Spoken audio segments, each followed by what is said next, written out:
कि सरकार जब हमारी जमीन खरीदेगी ना तो कहेगी खान सर भूल जाइए कि बाजार में आपको क्या मिल रहा था। तो जमीन लिखवाते समय इस बात का अच्छा से ध्यान रखिएगा कि कहीं लिखाई का जो आपका रेट है सरकार के वैल्यूएशन से तो कम नहीं हो गया है, आपकी लिखाई हुई रजिस्ट्री कागज रद्द हो जाती है। भारत में मुकदमा 30 साल चलेगा, तब तक जमीन पर जंगल हो चुका रहेगा। आगे बढ़े सब देखिए, आपका जैसे मान के चलिए संपत्ति है, आपका खेत लिया गया 2 लाख में, सरकार ने आपका खेत ले लिया तो सरकार आपको 2 लाख दी, आप 2 लाख रुपए में कहीं जाके जमीन ले लीजिए। समझा गया कि नहीं आएगा? जमीन का बेचने से जो पैसा आता है उसे 3 साल के अंदर अंदर जमीन पे ही खर्च करना होता है, अदरवाइज फिर टैक्स के दायरे में आ जाएंगे आप, वो इकोनॉमिक्स का हिस्सा हो जाता है। अब आप समझिए ध्यान से, आप लोग के घर में कहीं किसी का जमीन लिखाया होगा तो देखते होंगे कि रजिस्ट्री में जमीन है 1 लाख की, मान के चलिए 1.5 लाख का जमीन है, लिखाता मान के चलिए आपने जमीन 2 लाख में खरीदा, अब पेपरवा पे लिखाता है कितना 1.5 लाख, पेपरवा पे कितना लिखा जाता है 1.5, ऐसा कम लिख देता है ऐसा कि नहीं? इसके 2 रीजन समझिए।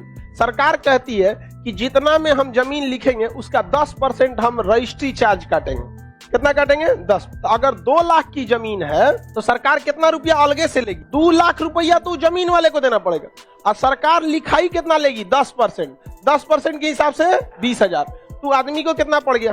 2,20,000 रुपया। समझ में आ गया कि नहीं आ गया? लिखाई लग गया यहाँ पे। इसलिए आदमियां क्या करते हैं, सब कहते हैं, सुनिए 2 लाख का जमीन है ना, 1 लाख रुपया हम आपको ऐसे ही दे देते हैं, जिसका कोई हिसाब किताब नहीं। लो 1 लाख रुपया उसको ऐसे दे दिया, और बाकी बचा 1 लाख का सरकार के पास दिखाया, वो कहेगा मैंने ये जमीन 1 लाख रुपया में बेची, तो सरकार कही ठीक है 10% आप इसका चार्ज दीजिए, 10,000 रुपया लिखाई लगेगा, 10,000 रुपया उनको क्या देगा? लिखाई, और 1 लाख पहले पहुंचा दिया है और लिख देगा। ऐसे ही होता है कि नहीं होता? समझ में आ गया? तब आप लोग सोचेंगे, लड़का नहीं लड़की सोचेगी, सब एक काम करते हैं 2 लाख रुपया में से 1,99,000 उसको देख लेते हैं, 1,000 में लिखवाते हैं, 10% के हिसाब से 1,000 का कितना हो गया? 100 रुपया। लो लिखाई लो 100 रुपया।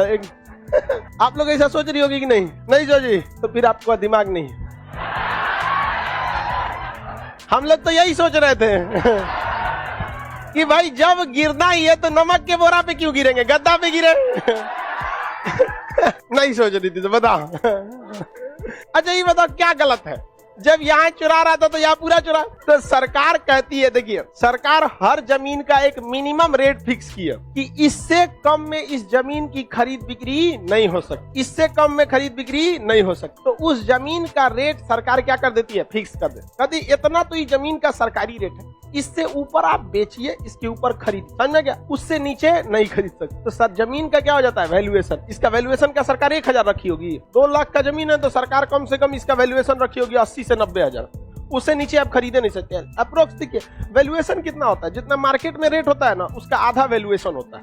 अमूमन यही देखा जाता है। सरकारी रेट में जमीन 1 लाख है तो प्राइवेट आदमी उसको कितना में बेचेगा? 2 लाख रुपया में। कितना में बेचेगा? 2 लाख। लेकिन मान के चलिए ये जमीन बिकने वाली है कितना में?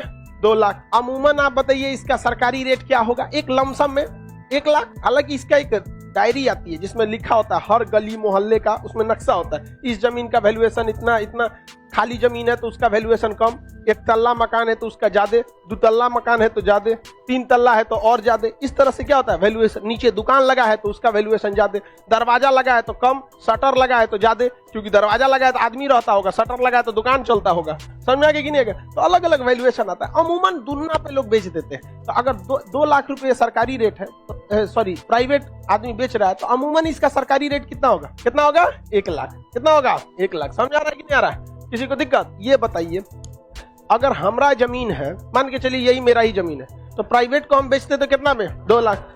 सरकारी रेट, ये सरकारी रेट इसीलिए होता है कि सरकार जब हमारी जमीन खरीदेगी ना तो कहेगी खान सर भूल जाइए कि बाजार में आपको क्या मिल रहा था, हम वैल्यूएशन कितना लगाए थे? 1 लाख। इसी वैल्यूएशन के आधार पर भूमि अधिग्रहण विधेयक के तहत हम आपसे आपकी जमीन ले लेंगे। समझा गया? पहले सरकार किस पर लेती थी? अपने वैल्यूएशन पर, अपने वैल्यूएशन पर। लेकिन जब भूमि अधिग्रहण विधेयक आया तो कहा गया कि वैल्यूएशन से हम 1.5 गुना ज्यादा देंगे। तो लगभग क्या हो जाता है? मार्केट रेट हो जाता है। लगभग कितना हो जाता है? मार्केट रेट हो जाता है। तो आप इतना समझ में आ गया कि लोग क्यों जमीन देते हैं। 1 करोड़ का जमीन खरीदेगा ना तो लिखवाएगा कितना में? 60 लाख में खरीदे। कितना में लिखवाएगा? 60 लाख। काय लिए? लिखैया बचाने के लिए। लेकिन मिनिमम से मिनिमम कितना नीचे जा सकता है? आगे बढ़े सर 2000 में जो जमीन की कीमत थी सन 2021 में भी वही होगी। इतना जल्दी वैल्यूएशन नहीं बढ़ता है, 5 साल 10 साल बाद सरकार वैल्यूएशन लगाती है। हालांकि बढ़ना तो हर साल चाहिए, लेकिन सरकार 10 साल पे क्या लगाती है, वैल्यूएशन लगाती है कि हाँ अब बढ़ना चाहिए। किसी को कोई दिक्कत? लिखाई वगैरह देखते हैं। अब आप लोग जब भी कभी जमीन लिखाइएगा तो याद रखिएगा जमीन कैसा अधिकार है, कानूनी है। तो जब जमीन लिखवाते हैं आप, तो जमीन लिखवाते समय इस बात का अच्छा से ध्यान रखिएगा कि कहीं लिखाई का जो आपका रेट है सरकार के वैल्यूएशन से तो कम नहीं हो गया है। मान के चलिए कोई जमीन है जिसका सरकारी वैल्यूएशन कितना है, 2 लाख रुपया। कितना है? 2 लाख। आपने इसको लिखवा लिया 1.5 लाख में, आपकी लिखाई हुई रजिस्ट्री कागज रद्द हो जाती है, आपका जमीन गया छुट्टा साढ़ की तरह हो जाएगा, फिर आपकी रजिस्ट्री क्या हो जाएगी, रद्द। इसलिए हमेशा याद रखिएगा वैल्यूएशन से 10-20 हजार एक्स्ट्रा देके रखिएगा। क्या पता कहीं ससुरा कोनो और चीज में नाप के 10 हजार बढ़ा दे। अब कई आदमी कहता है कि नहीं वैल्यूएशन 1,10,000 तो 1,10,000 में लिखाएंगे। अब यही एक हमारे यहाँ एक आदमी की गलती हो गया था, रजिस्ट्री वो जमीन लिखाए थे, अब वैल्यूएशन था उसका 1.5 लाख। वैल्यूएशन कितना था? 1.5 लाख। जबकि उस जमीन में 6 फीट की बाउंड्री उठी थी। कितनी बाउंड्री उठी थी? 6। आया उस कहा गया हम कानून पढ़े हैं, वैल्यूएशन 1.5 लाख है तो हम 1.5 लाख में लिखवाएंगे। अब वो जैसे रजिस्ट्री लिखते हैं ना, तो वो जांच करने आता है जमीन पर, जांच करने वाला आया, कहा कि 6 फीट की बाउंड्री उठी है, इसका 10,000 वैल्यूएशन में ज्यादा होगा, 1,60,000 हो गया, 1.5 लाख में लिखवाया, रजिस्ट्री खत्म। आप दौड़ते रहिए कोर्ट में, समझ में? तो इस चीज के लिए हमेशा याद रखिएगा कि जो सरकारी वैल्यूएशन है जमीन की उससे कम नहीं होना चाहिए। हाँ, जमीन फिर से आप ही क्या होगा, फिर से रजिस्ट्री कराना पड़ेगा, फिर से पैसा देना, वो पैसा कैंसिल हो जाएगा। इसलिए कभी भी सरकार से कभी भी कोई छेड़छाड़ नहीं करेंगे लोग। चलिए अब ध्यान से समझते हैं। ये समझ में आ गया संपत्ति का अधिकार। कभी भी आप वैल्यूएशन से कम की जमीन लेंगे, कभी भी जमीन वैल्यूएशन से कम नहीं लेना है। वैल्यूएशन से हमेशा 30-40 हजार का मार्जिन लेके चलना है। अब आप बताइए ना, वैल्यूएशन से अगर आप 50 हजार भी मार्जिन बढ़ा दिए तो कितना टैक्स लगेगा आपका? 10%। कितना बढ़ेगा? 5,000। अरे 5,000 रुपया के चक्कर में आपका पूरी जमीन हमेशा के लिए सेव रहेगी कि नहीं रहेगी? तो आप वैल्यूएशन देख लीजिए, सबसे कम वैल्यूएशन खेत की जमीन की होती है, सबसे ज्यादा जमीन वैल्यूएशन कॉमर्शियल जमीन की होती है जो हाईवे के किनारे होता है। देखिए इनका कहना है कि किसी जमीन का रेट 1 लाख रुपया है, सरकारी कितना रुपया है? 1 लाख। तो इनका कहना है कि हम 5 लाख में अगर खरीद लेते हैं तो 2 चीजें ध्यान से। इनका कहना है कि सरकार देखेगी 5 लाख में बेचा रहा है तो सरकार भी अपना वैल्यूएशन बढ़ाएगी कि नहीं बढ़ाएगी? नहीं। सरकार का एक नियम कानून है, क्योंकि सरकार देखा दे कि वैल्यूएशन बढ़ा दी और कल को सरकारें को वहां सड़क बनाना पड़ा तो जमीनिया सरकार फिर अपने बढ़ल के रेट पे खरीदेगी। इसलिए सरकार कहती है बाहर में जाओ ससुरा, बेचने वाला तो अपने बढ़ा के बेच ही रहा है, हमको तो जितना में बेचेगा उसका क्या मिलेगा? 10%। सरकार बैल है, यूपीएससी वाला जाता है सब समझ आ गया कि नहीं आ गया? एसएससी रेलवे वाला जाता है सब। अरे बेचा रहा है 5 लाख, वैल्यूएशन बढ़ा लो। आपको जब अपन खरीदने होगा सरकार मर जाएगी, क्योंकि सरकार तनी मनी जमीन थोड़े खरीदती है। अब आप खुद सोचिए, पटना से दिल्ली तक सड़क बनाना है, कितना जमीन खरीदना होगा? अथाह जमीन। देखा देखी 2-3 प्लॉट के हिसाब से अगर वैल्यूएशन बढ़ा दिया तो सरकारें बिक जाएगी। समझ में आ रहा है कि नहीं आ रहा है? आगे बढ़े? समझ गए सर, अब जमीन लिखा लेंगे। चलो, कोई दान में जमीन दे देते हैं। सरकार कहती है कि तू भाड़ में जो दान में दो चाहे कुछ दो, हमारा 10% ले हो, उसके बाद कुछ करो। अगर हम किसी को दान में जमीन देते हैं तो सरकार कहती है दान को ना को मिल रहा है रे, आओ तेरी लिए आओ 10%। सरकार अपनी रजिस्ट्री चार्ज किसी कीमत पे नहीं छोड़ेगी, कुछ भी हो जाए वो अपनी रजिस्ट्री चार्ज नहीं छोड़ सकती। समझ में आ गया कि नहीं आ गया? जब रजिस्ट्री हो जाता है तो आपका क्या हो जाता है? कानूनी अधिकार। अब कोई दूसरा व्यक्ति उस पर कब्जा नहीं कर सकता है, और रजिस्ट्री से पहले उस पर क्या किया जा सकता है? कब्जा किया जा।